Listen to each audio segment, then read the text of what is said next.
누가복음 20장 1절로 8절 말씀까지 우리 한 목소리로 읽겠습니다. 시작. 하루는 예수께서 성전에서 백성을 가르치시며 복음을 전하실새 대제사장들과 서기관들이 장로들과 함께 가까이 와서 말하여 이르되 당신이 무슨 권위로 이런 일을 하는지 이 권위를 준 이가 누구인지 우리에게 말하라. 대답하여 이르시되 나도 한 말을 너에게 물으리니 내게 말하라. 요한의 세례가 하늘로부터냐 사람으로부터냐? 그들이 서로 의논하여 이르되 만일 하늘로부터라 하면 어찌하여 그를 믿지 아니하였느냐 할 것이요 만일 사람으로부터라 하면 백성이 요한을 선지자로 인정하니 그들이 다 우리를 돌로 칠 것이라 하고 대답하되 어디서로부터인지 알지 못하노라 하니 예수께서 이르시되 나도 무슨 권위로 이런 일을 하는지 너에게 이르지 아니하리라 하시니라. 아멘. 좋으신 하나님, 이 시간에 주의 말씀을 들을 때 하나님의 말씀으로 들려지는 은혜가 있게 도와 주옵소서. 예수님의 이름으로 기도합니다. 아멘. 우리 지난주에 예수님께서 성전을 청결하게 하신 사건에 대한 말씀을 나눴습니다. 내 집은 만민이 기도하는 집이다. 기도하는 성전에서 짐승의 울음소리가 나고 장사꾼의 흥정소리가 나고 하나님의 찬양의 향기 대신에 짐승의 똥냄새가 나는 성전을 가만히 두고 보실 수가 없었습니다. 노끈으로 채찍을 만들어서 장사하는 사람들을 다 내어 쫓으셨지요. 세상이 타락한 거는 그럴 수 있습니다. 또 그러려니 하고 그런가 보다 하고 이제는 별로 크게 우리가 관심도 없어요. 그저 우리는 그들을 불쌍히 여겨야 할 필요가 있겠지요. 그렇지만 하나님의 성전이 하나님의 교회가 더러워지는 것은 예수님을 참으실 수 없는 겁니다. 단순히 성전이 더럽혀진 것에는 철저한 인간의 죄 때문이었습니다. 하나님이 계시는 성전 안에 하나님의 영광이 임하는 성전에 하나님의 권세가 아닌 능력이 아닌 사람의 죄악으로 뒤덮여져 있었다라는 거죠. 예수님은 참을 수가 없으셨습니다. 다른 곳은 몰라도 최소한 하나님의 성전만큼은 순결해야 되고 성전만큼은 깨끗해야 됩니다. 지금 시대가 아무리 악하고요. 지금 뉴스를 들어보면 세상이 너무너무 악하죠. 기가 막힌 사건이 많이 터집니다. 그런데 교회만큼은 순수성을 가지고 있어야 돼요. 세상은 마지막 희망으로 교회를 봅니다. 교회 너희들만큼은 하나님이 계시니 순수해져라. 그러기를 바랍니다. 근데 요즘은 어떻습니까? 그렇지 못하는 뉴스가 많이 나와서 이제는 세상이 교회를 염려해주는 시대가 됐어요. 이건 참 가슴 아픈 일입니다. 교회가 세상을 향해서 기도해주고 세상의 빛이 되고 소금이 되어야 되는 이 시대에 세상이 교회를 걱정해주고 세상이 교회를 염려해주는 참 안타까운 시대가 됐습니다. 예수님은 세상이 어지러워진 것은 참으실 수 있을지 모르겠지만 교회가 어지러워지고 교회가 더러워지면 예수님은 참으실 수 없는 거예요.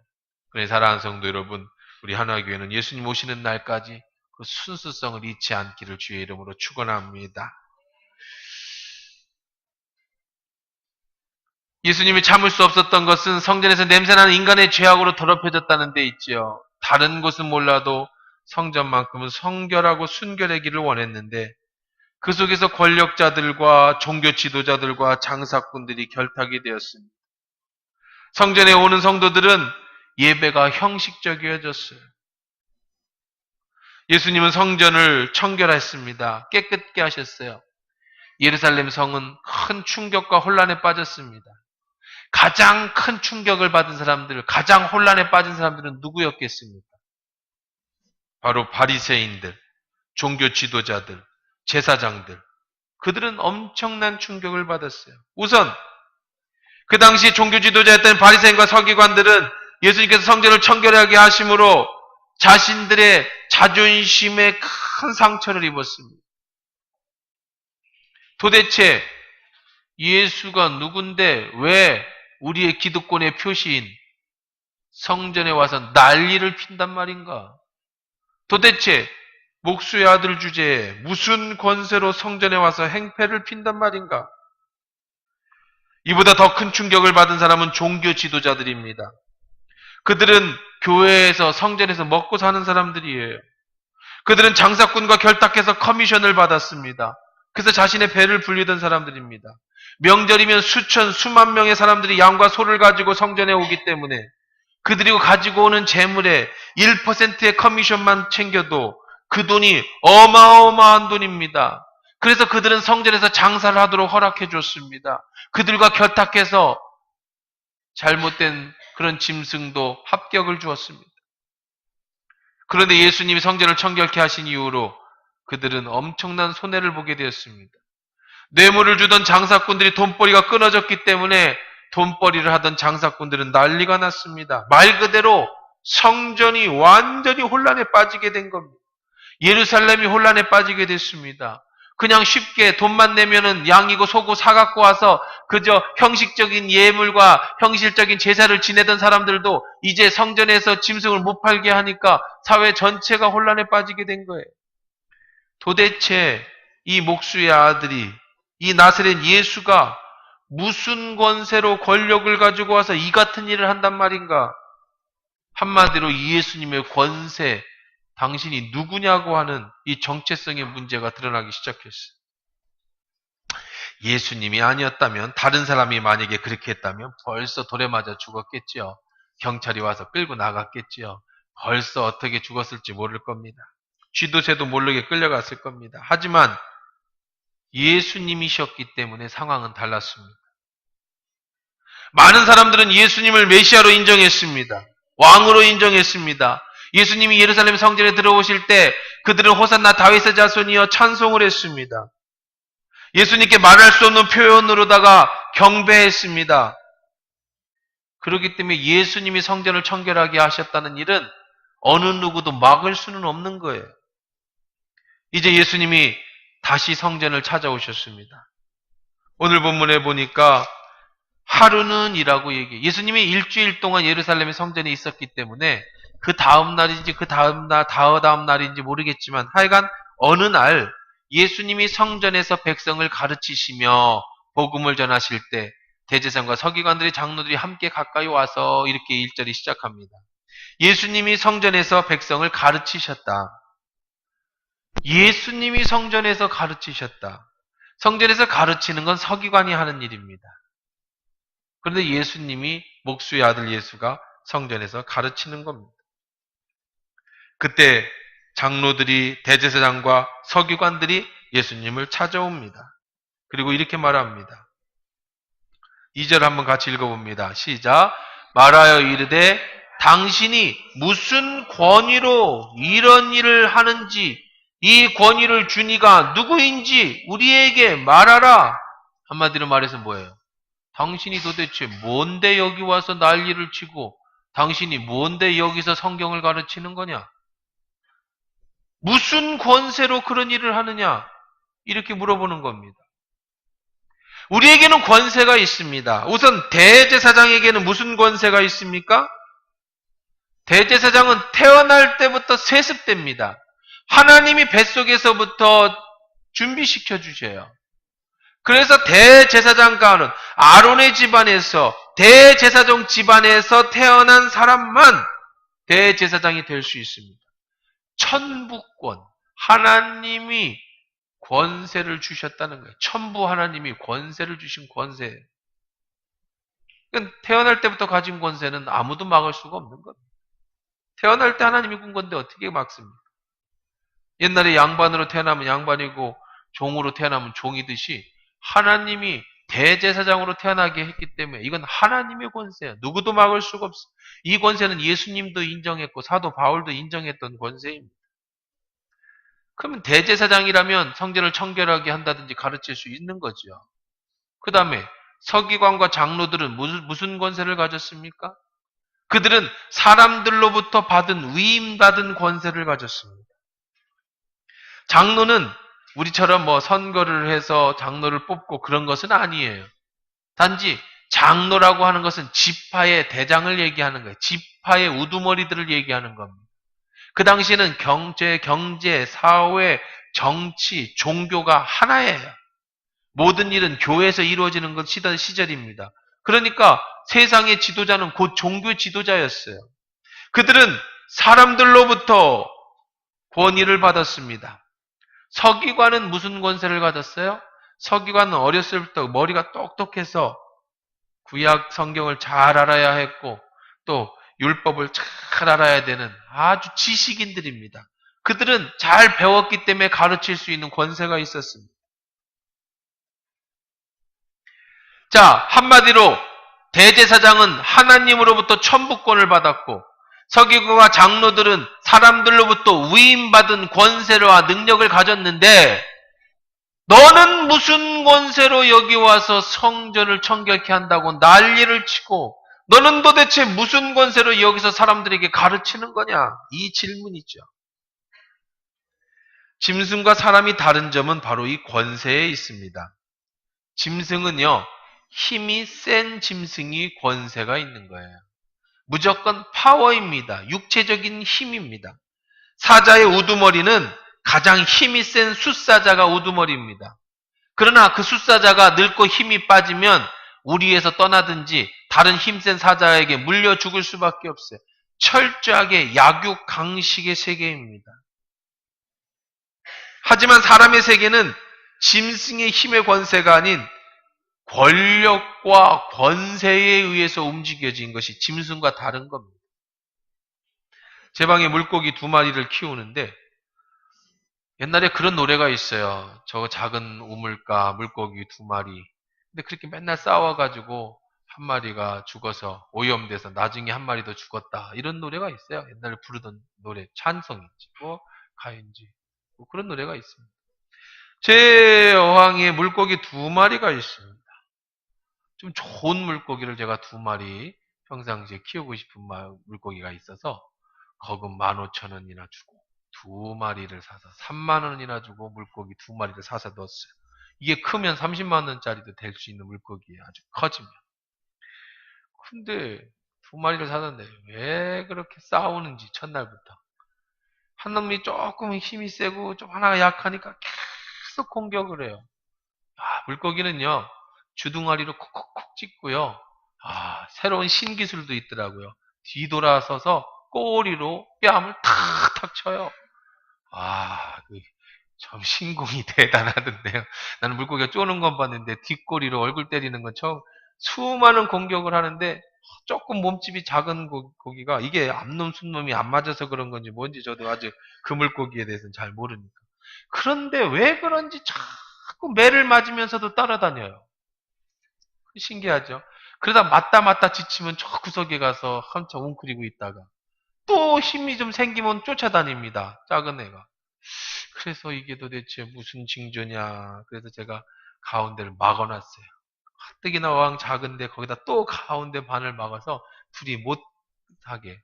근데 아침에 출근해서 보면 도대체 어떻게 간 건지 또 같이 있어요. 신기하다. 이거 어떻게 간 거냐? 밑으로 빠진 거냐? 위로 넘어간 거냐? 그래서 또 뚜껑도 다 덮어놨습니다. 혹시 이렇게 넘어가다가 잘못될까봐.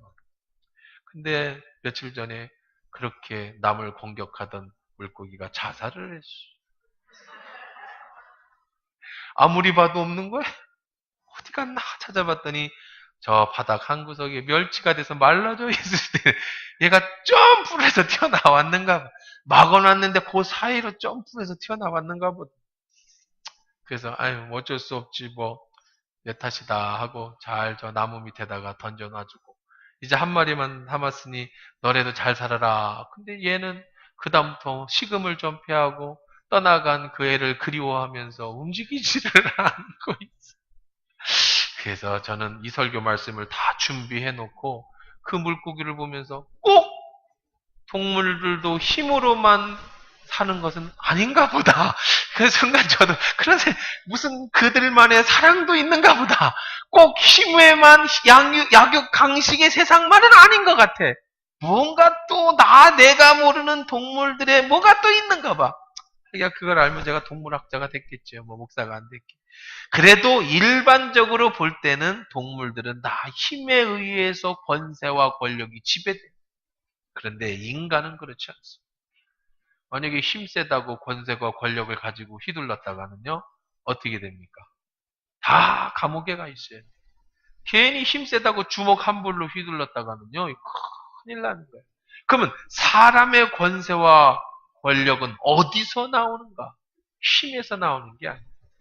사람은 하나님이 짐승과 다르게 창조하시기를 하나님의 생기를 불어넣어서 사람을 만드셨기 때문에 그 권세와 권력은 힘이 아닌 다른 영적인 그런 능력에서 나오는 거죠.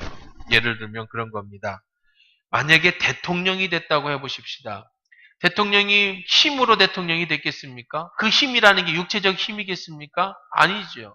그가 많은 사람들의 마음을 사야 돼요. 많은 다른 사람들의 다 영혼과 그들의 혼과 그들의 생각을 사야 되는 거예요. 그래서 그들이 이성적인 판단으로 대통령을 찍어줘서 그 사람이 대통령이 되는 순간 그는 뭐를 가져요? 권세와 권력을 가지게 되는 겁니다. 사성장군이 핵무기를 가지고 아니면 엄청난 무기를 가졌어도 대통령 국가 통수권 앞에서는 고개를 숙여야 되고 복종해야 되는 겁니다. 왜냐하면 대통령에게는 국민이 권세와 권력을 주었기 때문인 거죠. 자, 오늘 예수님이 힘이 세서 장사꾼을 몰아낸 게 절대로 아니지요. 예수님이 힘이 장사라서 성전을 청결하게 했다는 것도 아닙니다. 예수님이 무서워서 한 대 맞을까봐 사람들이 못 대든 게 아닙니다. 예수님에게는 그들이 모르는 권세가 있었기 때문에 예수님을 제어하지 못했던 거죠. 그런데 도대체 예수님의 권세는 어디서 나온 권세란 말입니까? 예수님은 누구에게도 사람들로부터 권세를 받은 적이 없어요. 예수님은 태어날 때부터 천부권을 가졌다고 하는 대제사장 집안에서 태어난 게 아닙니다. 예수님은 어디서 태어나셨다고요? 목수의 아들로 태어났어요. 가장 약한, 가장 천대받는 하층 계층에서 태어났어요. 천민으로 태어났어요. 태어나기를 어디서 태어납니까? 마구간에서 태어났어요. 가장 불결한 바람만 피할 곳 마구간에서 태어났어요. 그러니 그는 대제사장처럼 금수저를 물고 태어나신 분이 아니라는 겁니다. 두 번째, 예수님은 30이 될 때까지 공부를 했다는 얘기가 성경에 없어요. 예수님 뭐 하셨어요? 30살 될 때까지. 아버지를 따라서 목수 일을 배웠어요. 그러니 그는 서기관이 가지는 그런 지혜적인, 지식적인 그런 권세도 세상으로부터 받은 적이 없습니다. 예수님은 장로들처럼 어떤 지파의 수장도 아닙니다. 어느 누구도 예수님에겐 그런 권세를 준 적이 없어요. 그런데 가난한 목수의 집 아들이 평생 목수로 살다가 30살이 되어서 성전에 들어와 가지고는 성전을 깨끗하게 하고 있습니다. 도대체 어떤 권세로 그는 그렇게 할 수 있었느냐는 거죠. 바리새인과 서기관과 종교 지도자들이 황당해했습니다. 도대체 나사렛 예수가 무슨 권세로 이같이 한단 말이냐. 사람들이 그를 인정하기 때문에 함부로 할 수는 없지만 어느 누구도 예수를 인정해 준 적이 없는데 도대체 당신은 왜 여기 와서 이렇게 우리의 밥끼니를 빼앗기고 우리의 밥수저를 빼앗아 버리고 우리의 권력을 파괴시키고 우리가 지금까지 수백 년 동안 모아놓은 우리들의 이 정통성을 무시하고 무너뜨린단 말이냐. 하지만 사람들은 예수님을 메시아로 인정했습니다. 죽은 자를 살리는 능력이 있었습니다. 그는 소경의 눈을 뜨게 한 능력이 있었습니다. 예수님은 보리떡 5개와 물고기로 2마리로 5,000명을 먹이신 능력의 권세가 있으셨습니다. 그래서 그가 노끈으로 성전을 청결하게 할 때 아무도 예수님을 막아설 수 없었던 겁니다. 그 권세와 엄청난 아우라는 아무도 건들 수가 없었어요. 그럼 도대체 그 권세는 어디서 온 거란 말인가? 도대체 무슨 권세로 이 같은 일을 하는가?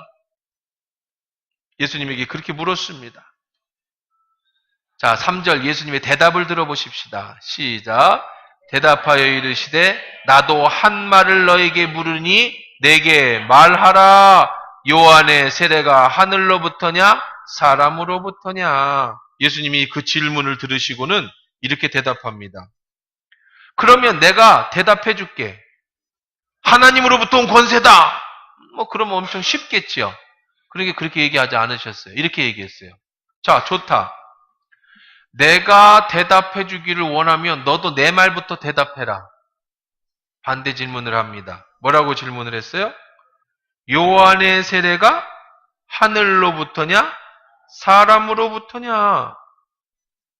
이게 무슨 뜬금포입니까? 이게 무슨 동문서답입니까? 그렇죠? 지금 당신의 권세가 어디서 왔어? 누가 너에게 그런 권세를 줬어? 라고 물어보면 예수님 이렇게 대답해야 됩니다. 하나님이다. 하나님이 나에게 권세를 줬다. 이렇게 대답을 하든지 저기 있는 저 민중이 나에게 권세를 줬다. 그렇게 대답해서 싸워야 되잖아. 그렇죠? 그러면은 하나님이 줬다. 그럼 뭐라고 하겠어요? 제사장들이. 하나님이 너에게 언제 줬냐? 하나님은 나에게 대제사장의 권세를 줬다. 그렇게 싸울 거 아니에요. 민중들이 줬다. 그렇게 얘기하면 민중 누가 너에게 줬느냐? 이렇게 싸울 거 아니에요.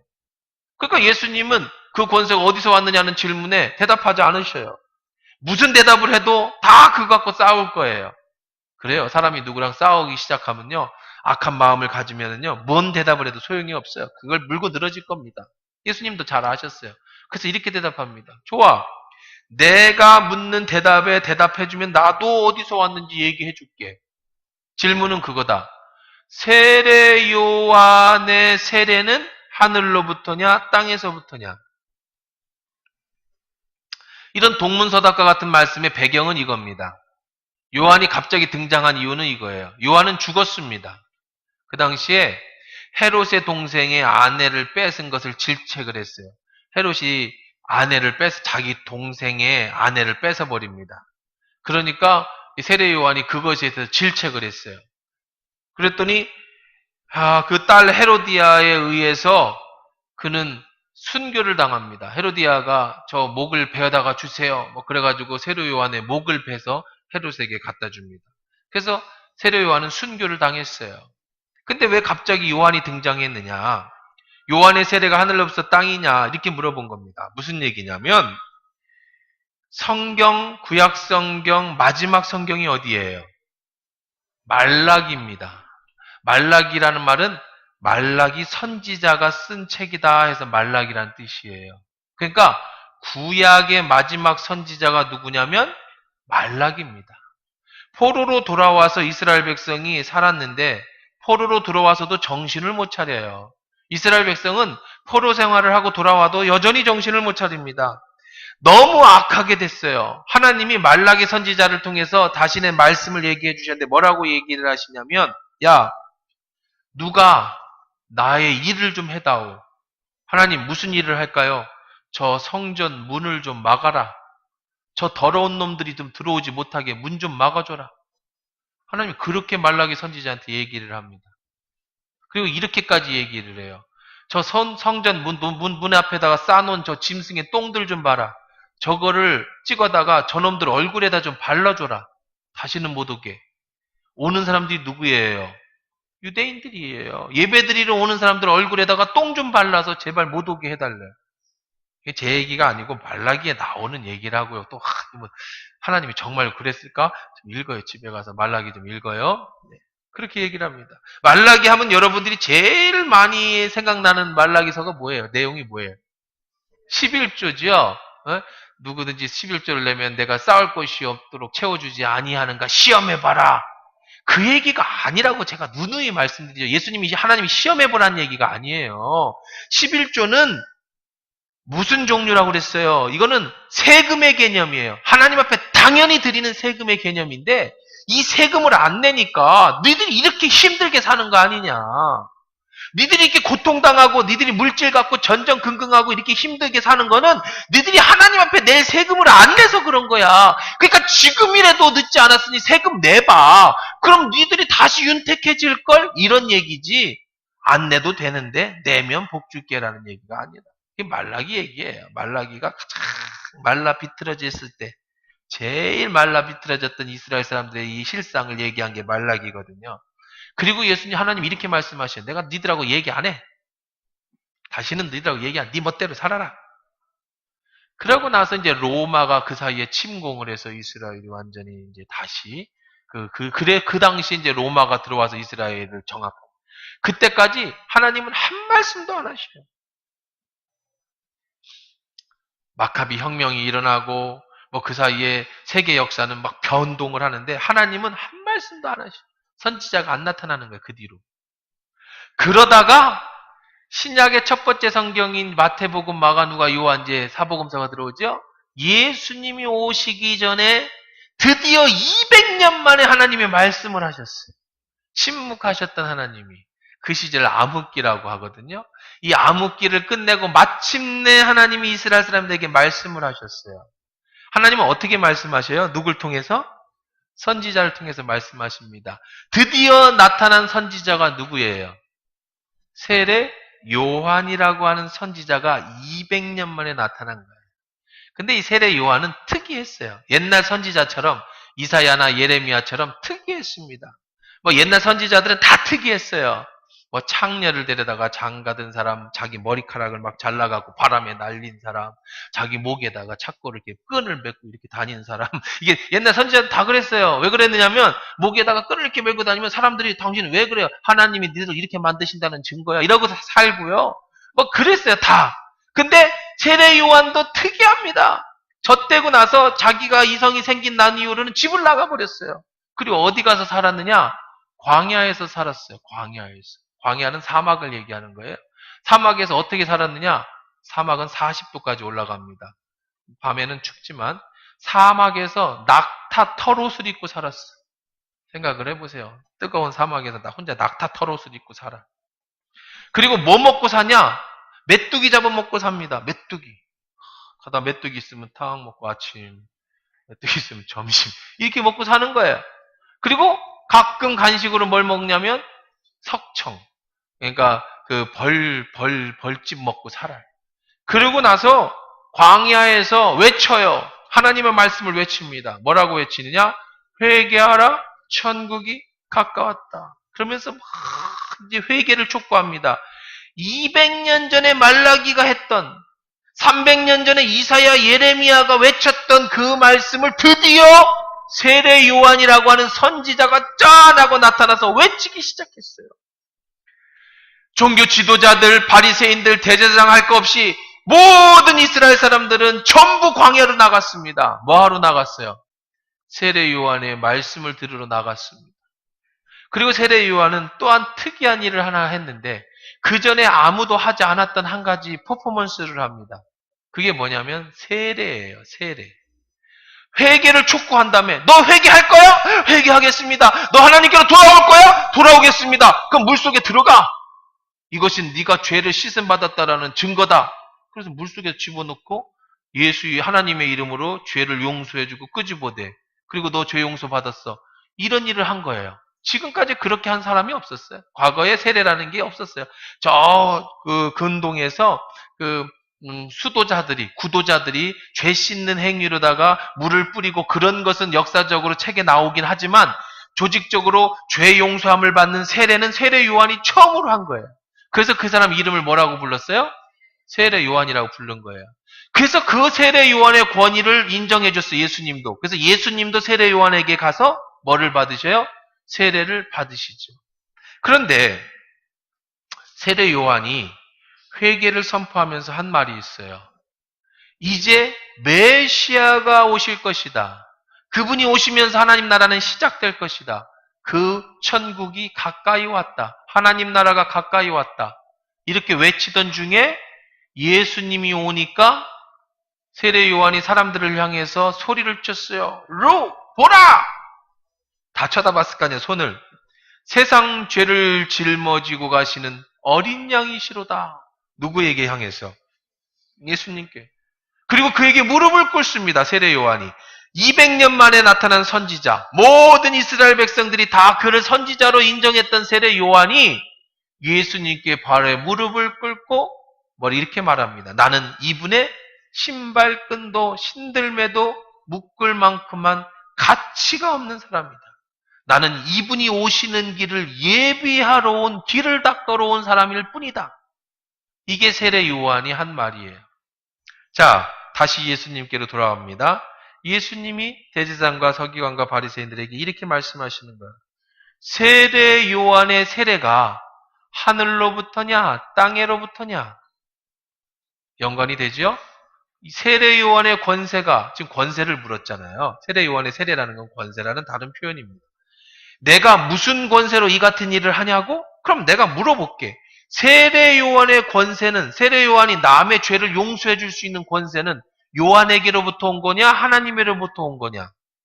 자, 그랬더니 이들이 회의를 합니다. 5절 한번 읽어볼까? 5절 6절 읽어볼까? 시작.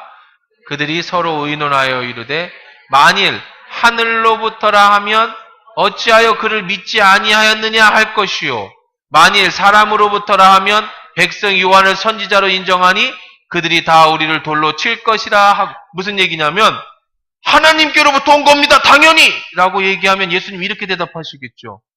내 권세는 세례 요한이 이미 얘기했다. 나는 이분의 신들매도 감당할 수 없다. 이분은 세상 죄를 지고 가는 하나님의 어린 양이시다. 세례 요한이 이미 얘기했지 않냐? 왜 나한테 묻냐? 하나님의 권세는 어디서 왔다는 거예요? 예수님의 권세가 하나님으로부터 왔다는 거예요. 두 번째, 사람이 한 겁니다. 세례 요한이 한 거지 라고 얘기하면 200년 만에 기다렸던 선지자가 하나님 말씀을 선포해서 전 백성이 다 세례 요한을 뭘로 알고 있어? 선지자로 알고 있는데 선지자가 아닌 자기 얘기를 했다고 하면 사람들이 흥분해서 돌을 들어서 그렇게 얘기한 사람을 돌로 때려 죽일 거예요. 그러니 잘못하면 맞아 죽게 생겼거든요. 그러니까 이렇게 대답합니다. 뭐라고 대답해요? 7절에 시작. 대답하되 어디로부터인지 알지 못하노라 하니 예수께서 이르시되 나도 무슨 권위로 이런 일을 하는지 너에게 이르지 아니하리라. 나도 대답하지 않겠다. 싸움이 안 되는 거야. 예수님이 대답했다면 싸움이 났을 텐데 나는 대답하지 않겠다. 니들 입으로 얘기했다 이미. 참 대단하신 예수님이세요. 뭐 세상에 뭐 예수님 같으시면 하나님이시니까요. 여러분, 여러분의 권세, 권위 어디서부터 온 거냐? 바로 하나님 아버지로부터 온 권세라는 거예요. 근데 여기서 더 중요한 사실이 있습니다. 예수님이 이 권세자들 앞에서 통쾌하게 여기시고 한 방을 날리셔서 그들이 아무 소리도 못하게, 찍소리도 못하게 하나님 예수님이 그렇게 막으셨는데 여기엔 더 큰 숨은 비밀이 있습니다. 그 비밀이 뭐냐면 그 예수님의 권세를 가지신 그 권세자 예수님이 지금 어디에 계시냐는 거예요. 하늘의 권세를 가지신 예수님이 지금 어디에 계시냐고요. 어디에 계십니까? 어디에 계셔요? 지금 이 자리에 오늘날 어디에 계셔요? 내 마음에 계십니다. 믿으십니까? 물론 제자훈련식으로 예수님은 하나님 우편에 앉아 계시고 성령님이 내 안에 오셨고 뭐 같은 얘기예요. 그러나 성부, 성자, 성령 하나님이 삼위일체 한 분이니까 그냥 오늘의 주제에 맞게 쉽게 얘기해서 예수님이 어디에 계시다고요? 내 마음에 계시는데 그 예수님은 무슨 권세를 가지신 분이라고요? 하나님으로부터 오는 권세를 가지신 분. 하나님으로부터 권세를 가지신 분이 지금 어디에 계시다? 내 마음에. 그래서 요한복음 1장 12절에 이렇게 요한이 얘기하는 거야. 요한복음 1장이에요. 요한이 처음에 얘기한 거예요. 시작. 영접하는 자, 곧 그 이름을 믿는 자들에게는 뭐를 줬어요? 하나님의 자녀가 되는 권세를 주셨다. 누구든지 이 예수를 믿는 자는 예수님의 권세를 가지게 되는 거예요. 이게 비밀입니다. 내 힘이 아닌 내 안에 계신 예수가 가지시는 그 권세인 줄 믿습니다. 예수님이 누구세요? 빌립보서 2장 6절 7절에 보면 그는 근본 하나님의 본체시나 하나님과 동등됨을 취할 것으로 여기지 아니하시고 오히려 자기를 비워 종의 형체를 가져 사람같이 되었고, 다시 말해서 예수님이 누구시라고요? 하나님이셔요. 그분이 무슨 모습으로 이 땅에 오셨다고요? 사람의 모습으로 이 땅에 오셨어요. 그건 왜 그렇게 하셨느냐? 바로 여러분이 사람의 몸을 입고 있지만 내 안에 예수 그리스도를 모시면, 그 이름을 믿으면 바로 하늘의 권세를 여러분 속에 주시겠다라고 하는 은혜인 줄 믿습니다. 나는 약하지만 내 안에 예수님이 계신 거예요. 그 예수님이 누구라고요? 하늘의 권세를 가지신 분이시죠. 그 권세는 어떤 권세입니까? 누가복음 4장 36절에 보면 다 놀라 서로 말아야 돼. 가로되 이 어떠한 말씀인고? 권세와 능력으로 더러운 귀신을 명하며 나가는도다. 예수의 이름 권세 앞에는 더러운 귀신이 떠나가는 줄 믿습니다. 그 권세자 예수가 어디 계시다고요? 그러면 여러분의 입으로 고백할 때 귀신이 떠나가는 줄 믿습니다. 나사렛 예수의 이름 명하노니 귀신아 떠나가라고 할 때는 여러분의 권세가 아니라 여러분 속에 계신 예수의 권세인 줄 믿습니다. 많은 사람들이 이 권세가 있음에도 사단에 눌려있는 사람이 있어요. 어리석은 사람들이에요. 할 수 없다라고는 패배의식, 안 된다라고 하는 생각, 그런 의식으로 살아가는 사람들이 참 많아요.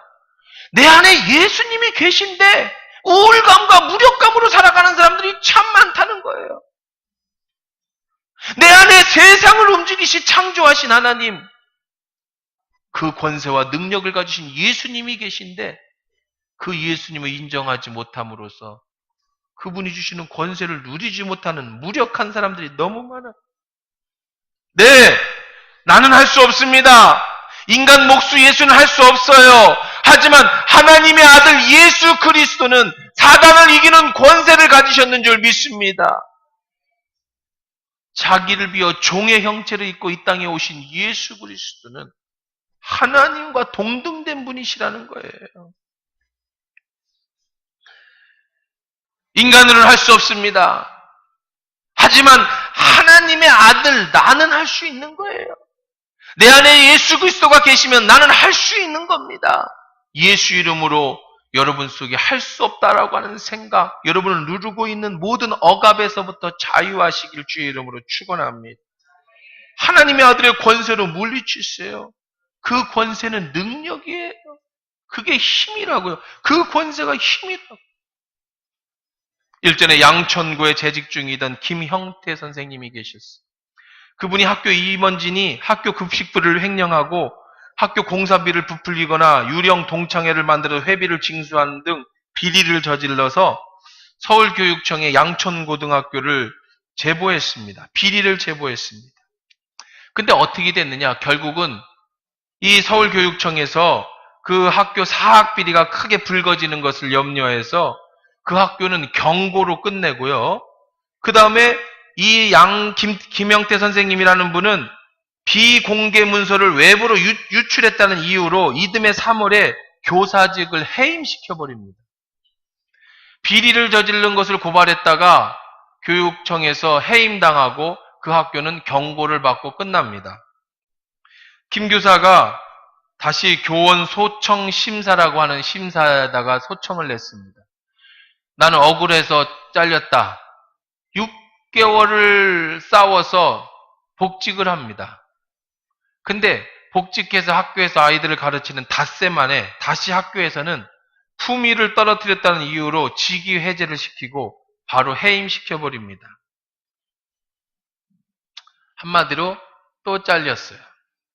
그런데 재미있는 사건은요. 이 김형태 선생님이 서울시 교육위원회에 나가서 당선이 됩니다. 서울시 교육위원회라는 게 뭐냐면 이제 그 교육위원회에서 학교를 감시하고 하는 그런 사람들을 뽑는데 그것도 자기가 근무하던 양천구가 있는 지역구에서 당선됩니다. 서울 사립학교 비리가 터지면서 교육비리에 대한 대대적인 감사와 수사가 실시됐는데 이 김형태 선생님이 자기가 옛날에 다녔던 그 양천구의 그 비리를 캐는 그것을 검사하는 위원이 돼가지고 그 학교로 갑니다. 그래가지고 학교 급식비 5억 7천만 원을 챙긴 이사장을 불구속시키고 양천구 임원 8명에 대한 취임 승인 취소 처분을 직접 자기가 내렸어요. 무슨 저기 같지 않나요? 암행어사 출도 같지 않나요? 학교에 비리를 제보했다가 쫓겨나서는 다시 교육위원이 돼서 학교로 들어가서 비리를 파헤쳤다라는 그런 내용이 일전에 난 신문입니다. 여러분, 어떻게 그게 가능한 겁니까? 저는 교육위원이 얼마나 힘이 있는지는 잘 모르겠습니다. 제가 학교에 근무하는 게 아니니까. 그러나 교육위원이 되었던 그 권세 때문에, 교육위원이라고 하는 그 권세가 있었기 때문에 그 학교를 낱낱이 파헤칠 수 있었던 거예요. 평교사로 있을 때는 왜 못 파헤치고 쫓겨났습니까? 그것을 들여다볼 권세가 없었기 때문이에요. 사람은 하나도 안 달라졌어요. 사람은 그 사람 그대로입니다. 무엇이 달라졌길래 그 사람은 과거에는 못했던 일을 지금 해낼 수 있는 거예요? 신분이 달라지고 권세가 달라졌기 때문이에요. 권세가 있기 때문에 그 일을 사랑하는 성도 여러분이요. 여러분에게는 하나님이 주시는 예수의 권세가 있는 줄 믿습니다.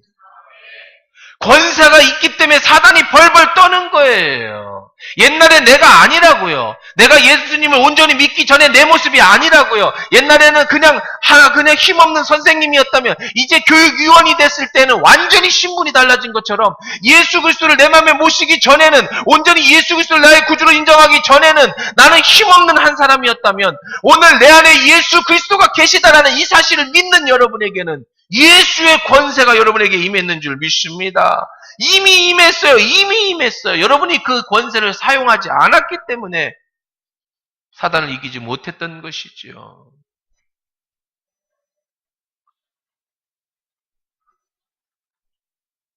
물론 이 권세를 자기 자신을 위해서 사용한다면 그건 권세가 아니겠죠. 이 권세를 가지고 복권에 당첨될 쥐었다 그런다고 되겠습니까?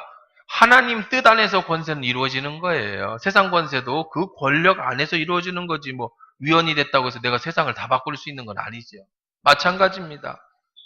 여러분이 하나님 나라와 영광을 위하여 예수의 이름의 권세를 기쁨으로 사용하실 수 있게 되기를 주의 이름으로 축원합니다. 하나님의 일을 감당하라고 주신 하나님의 권세이기 때문에 그래요. 누가복음 9장 1절에 보면 예수께서 12제자를 불러 모으사 모든 귀신을 제하며 병을 고치는 능력과 권위를 주셨다 말씀하고 계십니다. 여러분에게 이미 모든 귀신을 제하며 병을 고치는 능력과 권세가 여러분에게 있는 줄 믿습니다. 이미 있어요. 여러분이 무서워해서 그래요. 사용하지 않았기 때문에 그래요. 누가복음 9장 2절에도 보면 하나님의 나라를 전파하며 앓는 자를 고치게 하려고 내어보내시며 그들에게 하나님 나라를 전파하라고 앓는 자를 병든 자를 고칠 수 있는 권세를 주셨어요. 마지막으로 마태복음 16장 18절에 보면 내가 네게 이르노니 너는 베드로라 내가 이 반석 위에 내 교회를 세우리니 음부의 권세가 이기지 못하리라. 이 교회에는 음부의 권세가 이기지 못하는 예수의 권세를 주셨는 줄 믿습니다. 여러분 이제는 그 권세를 사용하시기를 주의 이름으로 축원합니다. 교회는 하나님이 주신 권세로 음부의 악한 것들이 침 못하는 능력의 권세가 이 제단에 있어요. 교회 나와서 기도하십시오. 이 성전에 나와서 하나님 앞에 부르짖으십시오. 여러분을 누르고 있는 모든 악한 것들이 떠나가는 권세와 능력이 있는 줄 믿습니다. 여러분 손에 예수의 권세가 있는 줄 믿습니다. 이 시간 여러분 두려움이 있습니까? 염려가 있습니까? 우울감이 있습니까? 사단에 매여 있는 어떤 것들이 있습니까? 이 시간 내가 나서는 예수의 이름으로 명하노니 모든 묶인 것에서 노임을 받을지어다. 예수의 이름으로 선포하실 수 있는 여러분 되시기를 축원합니다. 눌려 있으면 안 돼. 나는 원래 이런 모양이니까 이렇게 살아야 돼. 아닙니다. 여러분은 원래 그런 모양이 아니에요. 하나님의 아름다운 모습으로 창조된 하나님의 작품들입니다. 다시 옛날에 하나님의 작품으로 회복되어지는 건 예수의 권세의 능력이에요. 십자가의 능력이요. 예수의 보혈의 능력인 줄 믿습니다. 네가 무슨 권위로 여기 와서 이렇게 하느냐? 세례 요한의 권위가 하늘로부터 땅에 서느냐? 하나님이 예수님이 그렇게 말씀하신 것처럼 세례 요한이라는 인간의 권위가 아니에요. 하나님이 주신 권위가 세례 요한에게 임할 때 세례 요한이 하나님의 놀라운 능력을 나타냈듯이 목수 예수에게 하나님의 권세와 능력이 임할 때 하나님의 놀라운 역사가 일어나는 것처럼 연약하고 부족한 우리들에게 하나님의 능력이 임하고 성령이 임하고 예수의 능력이 임할 때에 여러분들도 예수님의 권세가 여러분 속에 임하게 될 줄 믿습니다. 그 능력을 사용하시고 예수 이름으로 일어설 수 있게 되기를 주의 이름으로 축원합니다. 우리가